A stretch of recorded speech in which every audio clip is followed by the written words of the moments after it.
The oil-producing countries of the Arab world decided to use their oil as a political weapon.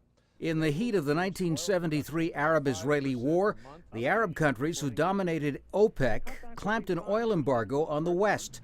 That's when Americans first learned what it's like to cope with long queues at filling stations across the country. And a U.S. president first set the goal of making America energy self-sufficient. By the end of this decade, Americans will not have to rely on any source of energy beyond our own. 4 decades later, the U.S. still depends on imports. But President Obama says the surge of domestic crude production, together with more fuel-efficient vehicles, is putting energy independence within sight. We're finally poised to control our own energy future. We produce more oil at home than we have in 15 years.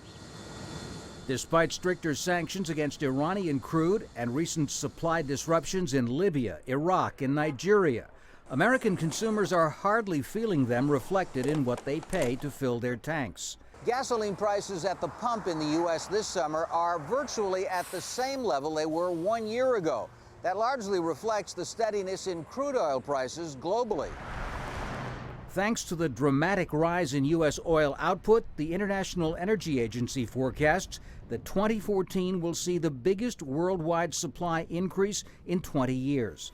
That will mean cheaper average crude prices on the world market and further weaken the OPEC countries' power to influence prices.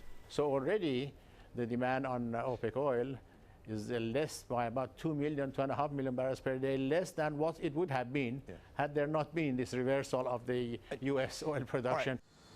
That extra cushion has made it easier to tighten the boycott screws on Iran. But some experts warn against being complacent. They note that oil still takes up nearly the same share of the U.S. economy today as it did 30 years ago. In some ways, the market is still as vulnerable to supply disruptions right now today. And I think that's important for policymakers to understand that, we are still one event on the other side of the world away from throwing the entire U.S. economy off the tracks and back into recession. The potential for another oil shock gives advocates of renewable energy one more argument for the urgent development of solar, wind, and other alternatives. Tom Ackerman, Al Jazeera, San Antonio, Texas.